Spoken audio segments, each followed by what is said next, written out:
Everyone, this is Chandan here, and this is the first podcast of the basic OpenFOAM tutorial series in my YouTube channel. And in this video, we will see how to install OpenFOAM, the recent versions of OpenFOAM, in your Windows 10 operating system using the Windows subsystem for Linux. So let us go ahead. In a recent WhatsApp group survey, I wanted to know the response of the audience about at which level of OpenFOAM knowledge they are currently in. And I have got 88 responses till today within 3-4 days. And I have seen that most of the audience who have requested for tutorials, and majority of them are based on India. The student community are still at the beginning stage, and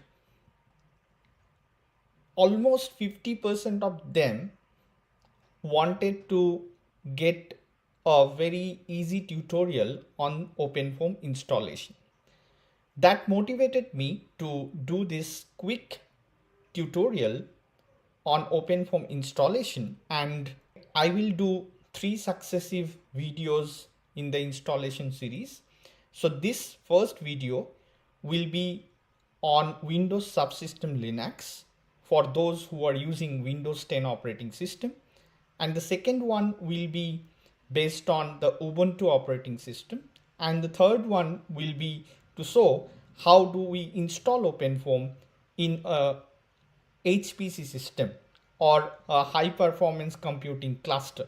Basically, as I have already stated in my previous videos, that there are 3 forks to the OpenFOAM library. One is the ESI OpenCFD version, and the recent version is OpenFOAM version 2012. Second one is the foundation version, and the recent version of that fork is OpenFOAM version 8. And the third one is the community driven project Foam Extend, and the recent version is Foam Extend 4.1. Keep in mind that this particular tutorial will be valid for all these 3 forks. So once you are equipped with the Windows subsystem Linux, you can install any of these 3 versions in your Windows operating system. However, in this video, we will be focusing on the ESI OpenCFD version, OpenFOAM version 2012, and I will show you how to install this version in your Windows operating system through Windows subsystem for Linux. So the first step is to download the source code of this particular version, and the dedicated website for the ESI OpenCFD version is www.openfoam.com, and all the necessary details for installation and tutorials, everything is given there if you carefully notice.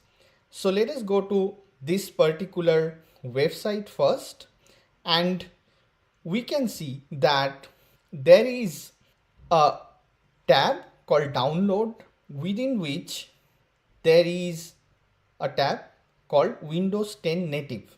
So Windows 10 native is for installing this particular OpenFOAM version in Windows 10 through Windows subsystem for Linux. So if we go there, we would see that all the necessary steps for that is given in this particular web page, step by step. I will just go through these steps one by one for the ease of your understanding. So the first step is to enable the option of Windows subsystem for Linux, and there is a dedicated web page from Microsoft on the procedure of enabling this WSL option on Windows 10. So let us go ahead with the steps. It is to be noted that there are 2 ways of enabling this Windows subsystem for Linux option. One is the easiest option in my opinion is to do it through your control panel. So if you go to your control panel, there will be programs options, and within which you will find this programs and features options, and there is an option to turn your Windows feature on or off. Within many options, you will find that there is an option to check the tick box for Windows subsystem for Linux. So if you tick that option, your Windows subsystem for Linux will be activated. The other option is to do it through terminal. So for that, you have to open your PowerShell as administrator and then run this particular link to activate your Windows subsystem for Linux. And I will show you both the options how to do that. Now I'm in Windows 10 operating system. So let us first see the first way of enabling Windows subsystem for Linux through the control panel. So first click on this Windows icon and search for the control panel. When we click the control panel option, we see that there is an option for programs, and within the programs there is an option for programs and features, within which we have the option to turn Windows feature on or off. If we click that option, we will see that there are many features available which can be turned on or off through clicking this tick box, and towards the end we have option for enabling Windows subsystem for Linux, and as you can see that I have already ticked it. So in my operating system, Windows subsystem for Linux is already enabled. I would also suggest you to enable this Windows PowerShell option, which we will use as terminal later. The second option is to enable Windows subsystem for Linux through the PowerShell. For that, you have to first enable PowerShell in your Windows features, and then if I search for Windows PowerShell, I get a terminal which can be used same as the Linux terminal. Then we have to run a command to activate your WSL through this terminal, and for the command we will go as shown previously in the Microsoft link where the command is given, and the same command I will also give in the description of the video so that you can directly copy it and paste into your PowerShell.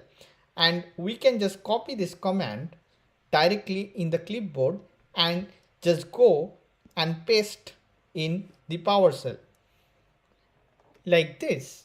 And then if you execute that command, your WSL will be enabled. Next step is to set up your Ubuntu system in the WSL. So for that, we will first download the recent version of Ubuntu from the Microsoft Store. If we go to Microsoft Store, we can search for the recent version of Ubuntu, and you can see that in this Ubuntu option you will be able to see which version it is. So you can see that this Ubuntu version is 20.04.2 LTS, and it requires at least Windows 10 build 16237. This is very important because if your Windows 10 is not updated properly, this particular version of Ubuntu may not work. So before installing or setting up Ubuntu in your WSL, it is important to see what version your Windows 10 is, and is it properly updated or not. So now I will show you how to check your Windows 10 build version. For that, you go to your Windows command prompt.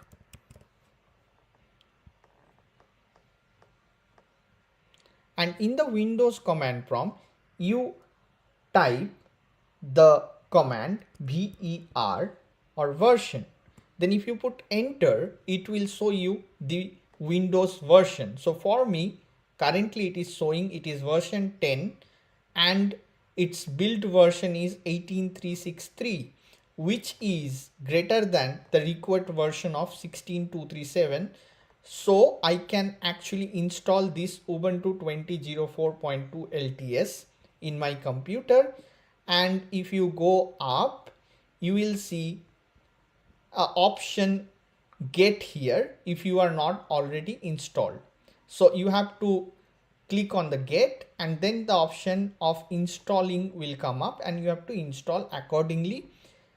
And the next step is to set up your account and password.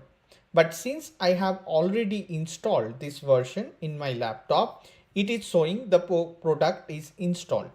So I can directly launch my Ubuntu from here. And then it will launch a terminal which will show my account name, which is CBOS 1991, and I have also set up my password, which will be needed while doing administrator task using sudo. So to recapitulate, we have installed a Linux distribution from the Microsoft Store. Then we have created our login ID and password, which is quite straightforward. So I am not showing you how to do that. And then there is an optional step which you can do. You can install Windows Terminal from the Microsoft Store. Otherwise, you can directly work with the Ubuntu terminal or Windows command prompt or PowerShell. Okay, so you need one particular terminal to work in the Windows subsystem for Linux. Okay, so the next step is installing OpenFOAM version 2012 from source code. Okay, so these are the basic steps that I will demonstrate to you how to do that. So the first step is download the source code from the website. Okay, and once the source code is downloaded in your local computer as a zip file, you have to copy that compressed source code from Windows partition to the Linux partition. And you have to enter the compressed file in your OPT folder and do the permission change, which is very important. Otherwise, you will not be able to use the installed files. Then you have to install some additional dependencies, and when everything is set up, you have to source the bashrc file from the etc folder, which is located in the project directory or the installation folder. And that's it. You are ready to